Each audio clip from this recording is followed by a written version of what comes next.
Welcome to a new video about MOSFET differential amplifiers. This is our example number 3. In this example we will continue with the MOSFET differential pairs and we will realize our current source using the current mirror as shown here.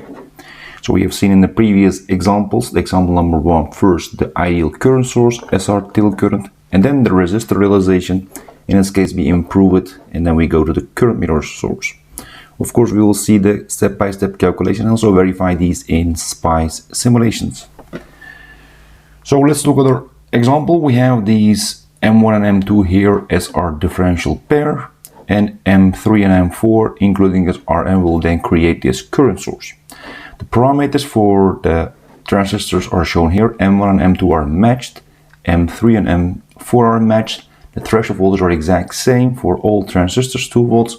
The conduction parameter is also the same, 25 milliamps per square volt, but the channel modulation for M1 and M2, so differential pair MOSFETs, are 0, but for the current mirror part it is 0.005 inverse volts. Okay, we have given it the 2 DC volt sources are given, VDD and VSS, the values are shown here, and we have RD 10 kilo ohms here, 10 kilo ohms there, and RM for our reference current of 9 kilo ohms. Now we will again like to calculate 3 parts here: the balanced differential mode voltage gain, the balanced common mode voltage gain, also the balanced common mode rejection ratio. So let's start with the calculations. First we will designate here the current IM, which is our reference current, and we also have here IX, which is of course given here, and that will then also be split in 2 parts, IS1 and IS2. Those are the source current of M1, source current of M2. We also know for our MOSFET that the DC gate currents are 0, so this is 0, IG1 and IG2 are both 0. Now, we also know, if we look at the current mirror, that the gate to source for M3 and the gate to source for the M4 are exact same, because they are now here in parallel. Now we can use Kirchhoff's voltage law now for this current source part, the current mirror, that we start at the ground and we end at the ground. So we say the voltage across RM, which is IM times RM, plus the VGS3 or VGS4, that doesn't matter, plus VSS will be equal to 0. Okay. Now, if we call this just equation number 1, we will see that shortly, that we need to use that. The drain current, assuming saturation of operation, this drain current here, this part, is ID3, and that is given by this expression. Since there is channel length modulation, there will be a lambda in this expression, so you see a square root relationship, but also the including this part, which is because of the channel length modulation. You see the conduction parameter and then quantity of the VGS minus the threshold squared, and then this part because of the channel length modulation. Okay, now we also know, that's actually visible here, that the VDS from this node to that for the M3 is the same as the VGS3. So they are just parallel in this case, because of the shorting of the gate and the source of M3. So we can just replace this VDS3 by VGS3, because then we have one unknown less, and that is now the expression for the drain current for M3. Now let's call this equation number 2. Okay, we also know that IM is ID3. Why? Because this current will normally split in 2 parts, going here and there, but since the gate currents are 0, also for the M1 and M2, valid for M3 and M4, we can say that IM is ID3. Okay. Now, again, this is because of the channel length modulation. Now, what is channel length modulation? Let's go through that very briefly. This is normally what you have in a MOSFET, in an N-channel device, where you have a P substrate. In this case, we have created here a channel which is the induced N-channel. So we have created here a path where the electrons can be traveled from the source to the drain, so the current is then flowing from the drain to source. This is happening when a VDS is not that high. Now, then the current as a function of the VDS, so if the VDS is changing and the current is then that way, then we have for specific different values of VGS, this family of curves. So this is familiar from MOSFET analysis. But if the VDS is too high, then this channel begins to taper. So you get actually a triangle shape here as shown here. So the length here will be effectively decreasing. So you see actually the length here. There will be a small part of the channel that will be then decreased. So we get actually a triangle shaped induced channel here. So this green part shown here is not channel anymore. This is really the channel, and from this moment on the electron will now tunnel to the drain part. And then the current as a function of the VDS will change. You see here the VDS is changing, and now the ID is not anymore constant, but this now has some slope, and this slope is really that channel length modulation. And then this lambda, which is then a parameter given as a unit 1/volts, is the sort of the early voltage we know from the BJT. So we get now 1 the lambda is this VA.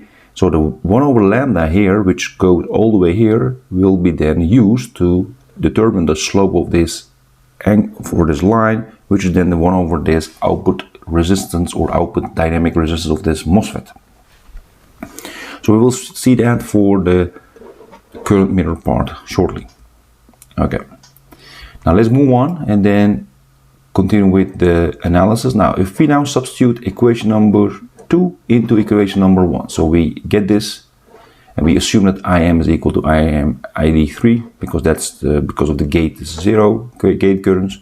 So we have this, we see now here RM times the whole thing here IM will be just this expression. Now this is now an expression we can further substitute for the values. We see here 9000 for RM, KN3, all KNs are 0.025. We know the threshold volts are 2 volts, and the lambda for the third transistor, the M3, is 0.005. So and we have here -20. So we see actually here one unknown, which is VGS3. So we can solve that. So you can put it in the graphing calculator or any solver, and you can get two solutions because it's a quadratic equation. 1.716 is the first equation or first solution, and the second solution will be then 2.279. Now which one of these are valid? Now you need for saturation region of operation one of the conditions that the value of the VGS must be larger or equal to the threshold. Now this is smaller than the threshold, so this is less than 2 volts, so this is the case here, and for the second case this is larger than 2 volts. So this is invalid and this one is valid, so we will use VGS3 will be 2.279 volts. Then we get for the drain current ID3 for the M3 using this formula or this formula, just substitute the values because now we have the VGS3, we get this much current, so 1.969 milliamps. Okay, and that is also equal to IM. So we know our reference current. Okay, let's put it here. So we also know then IM and ID3, but also VDS3 because that's equal to VGS3. The current ratio in this current mirror, looking for M3 and M4, is given by this. So ID4 over ID3 is really the expression for the drain current for the M4 divided by the drain current expression for M3. Because both have the channel length modulation in it, they have also the similar expressions, only the subscript is the number in the subscript is changing. But we know that Kn are equal to each other, so that goes. But we also know the VGS for both transistors are the same, and also the threshold, so this is also can be also cancelled out. So this expression will be just very simple, 1 plus lambda 4 VDS4 over 1 plus lambda 3 VDS3. That's shown here. Now we can now further substitute the values in here. We have determined in the first step that we have for ID3 1.969 milliamps. We also know what the lambdas are. We also know what the VDS3 is because VGS3 is equal to that. But you see here in this expression that you still have two unknowns because I don't know what ID4 is, and we also don't know what this VDS4 is. So this expression is, at the moment, we cannot use it because we have too much unknowns. In this case, IX is also equal to ID4. So we need more information. Now we again use the Kirchhoff's voltage law, but then now going from all the way this point, which is the gate of M1 to ground, and then we have VGS1, because at DC, and plus VDS4, which is from this node to that node, and then plus VSS. So I go from this ground all the way to the ground of the VSS. Now this is an expression we can now change into VDS4 is equal to minus VSS minus VGS1. Now why is this now necessary? Because now we can use this expression in another equation. So let's call this equation number 3.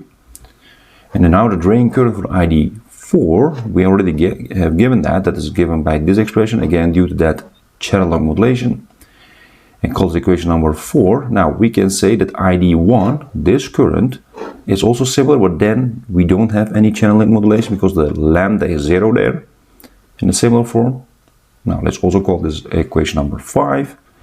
Now in this case, we know, since this is a symmetric device, that the ID4 or IX will be equal to IS1 plus IS2. But since IS1 and IS2 are equal to each other, there will be just, this is the double of that one or that one. So this is the half of the IX, or this is half after IX.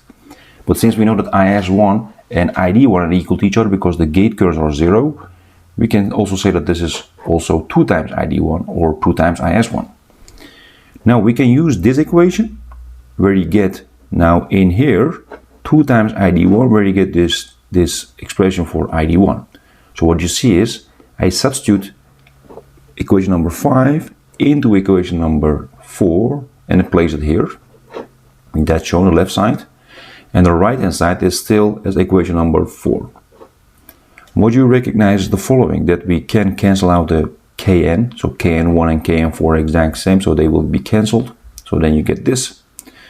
And what you now see is that we can substitute the VDS4 we have found in equation number 3 here. Then you get this expression. Now in here you see that you have now also one unknown, because we also know the threshold voltages. We know that the VGS4 is equal to VGS3, so that's already calculated. We also know the lambdas and also the VSS, so we see that everything is here substituted except that the VGS1 is unknown. So one unknown only. Now when you now solve this, again using a solver, then you get now again 2 solutions, but one of the solutions that is valid is then 2.206 volt, again larger than the threshold. Now we have now the VGS1, we can calculate then using that the ID1 and also VDS4, because that's all shown here. So what is then the VDS4? Will be then minus 20 minus this 2.206 volt, that will give you 17.794 volts. So that's actually what we required here. Now we can calculate ID4, or we can do it in this format just using the expression for the drain current.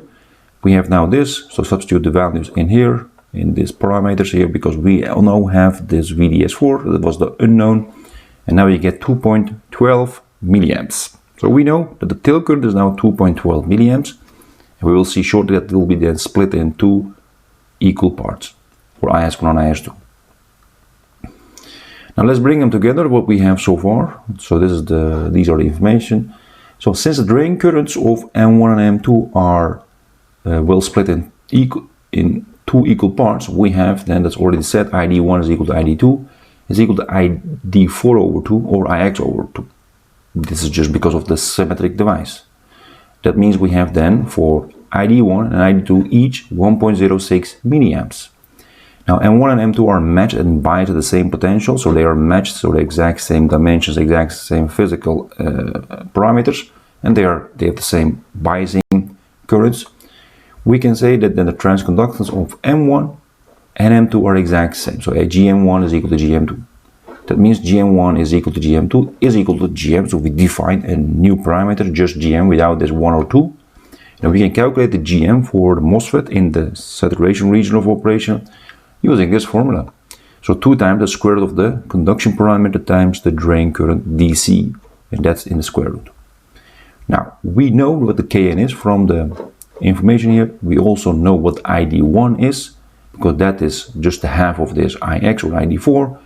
We calculate that, you get now a 0.0103 or 10.3 millisiemens.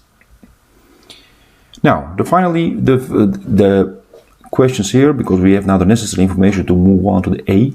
The balanced differential mode voltage gain for this differential pair MOSFET will be given by this. So the differential mode balanced voltage gain will be the VOD, which is then the differential mode output voltage, divided by the differential mode input voltage, which is the minus GM times RD. We know GM, we also know RD, it's already given.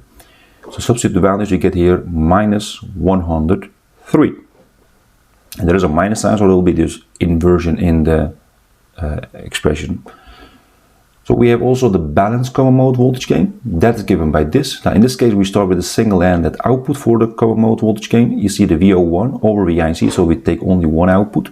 But you can also take the other output, because when you do common mode operation, the gate of M1 and M2 are connected to each other, so they are shorted, and then you apply at the same points the same voltage, which is VIC. And then you get this expression.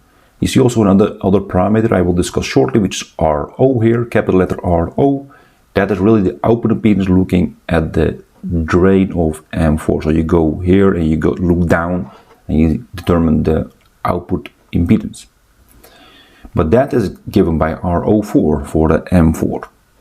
Now we also know, as we said, that VO1 is equal to VO2 because of this that we apply at the gate of M1 and M2 the same voltage, and that is defined as VOC.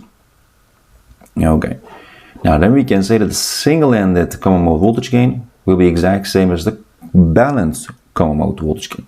Then we have VOC over VIC is exact same, again the minus sign because there's an inversion, and we have now this RO here. So what is this? Capital letter RO, which is equal to RO4. That is because of this channel length modulation. So the effect of the channel length modulation will create this shape of this, the slope of this current we have discussed short in the previous slides. And that is given by this expression, which is 1 over the lambda 4 plus the VDS4 of this M4 divided by the drain current of this M4. Now we know everything. We have calculated the VDS4 and other parameters we also know, so we can calculate this. It will give you 102.7 kilo ohms. Okay, now that's also for the capital letter RO. Now then we can calculate here what the balanced common mode voltage gain is. Substitute the values in here, you get minus 0.0486, almost minus 0.05, which is significantly smaller than the balanced differential mode, but it's not zero, so there is some gain here even though we have the balanced operation at the input and for the common mode. Now looking at the final one, which is the balanced common mode rejection ratio, that is given as the ratio of the balanced differential mode gain over balanced common mode voltage gain. We know the information here. That will give us 2117, which is in dBs 66.5 dBs. Okay, now let's verify these calculations in the simulations. First, the DC analysis. This part left side is our differential mode part, and this is the common mode part. You see the voltages and also drain currents and also the VDS3 and VDS4. Let's go one by one. We see here the tail current or ID4, which is 2.12 milliamps. We have calculated here, that's correct. We also hear the VDS4, which is 17.794 volts. We also have that. We also see that the VGS4 or VDS3, which is also equal to VDS3, which is 2.279 volts. We also will have that. We also see that the ID1 is equal to ID2, which is the half of the IX, which is also what we had calculated. Now, this information for the differential mode will be exact same also at the common mode, because now you see the common mode operation, but that is in the DC domain exact the same. So there is no difference here. So we have checked now our DC calculations. Now moving on to the transfer response. Now I will now present now the differential mode circuit first. And we have now the differential mode gain of minus 103. Let's check that. This is now, these are the plots. One of the important parameters are the VID, which are differential mode input voltage, which has 10 millivolts peak and 1 kilohertz as the frequency. And this is the differential mode output voltage, which is given in red. You see the inversion, because if this is going up, this will go down. So there is a phase shift of minus 180 degrees. Now you see here, then if we calculate now the differential mode voltage gain, that the peak output voltage here will be 1.029 volts minus 1.029 volts will be then this, so 2.038 volts peak divided by 0.020 volts peak, and that will give you minus 102.9 volts, as the gain, which is very close to what we have calculated, so we can say this is perfectly fine.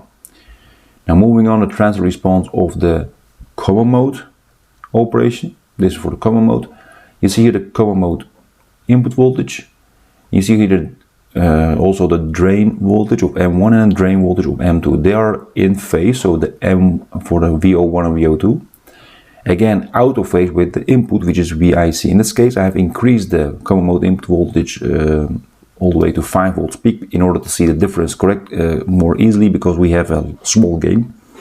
What we see is, we see here for the green curve here, that the peak value, so this label and that label minus that one, the peak value will be then 486.5 millivolts peak. But we apply 10 volts peak. So when you calculate that, you see that here, you get minus 0.04865, which is very close to what we have calculated also here for the common mode operation. Again, it doesn't matter which one you take, VO1 or VO2, as your output, you get your result as the gain and still inverted. So we can say this is also checked.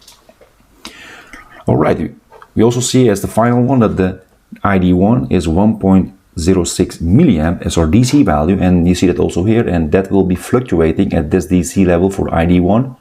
So go up a little bit and go down a little bit at this DC level, which is also the same for the ID2. And you also see that IX is 2.12 here, will be fluctuating. That fluctuation is really because of the fluctuation at the input. Otherwise it will be stay constant at the value here. Alright, this was our third example, considering the MOSFET differential pair using this current mirror as our tilt current. If you have any questions, comments about this example, please let me know. I will try to answer them as soon as possible. Don't forget to like and share these videos so that we can reach more people for these interesting topics. Thanks for your cooperation and see you next time in another video.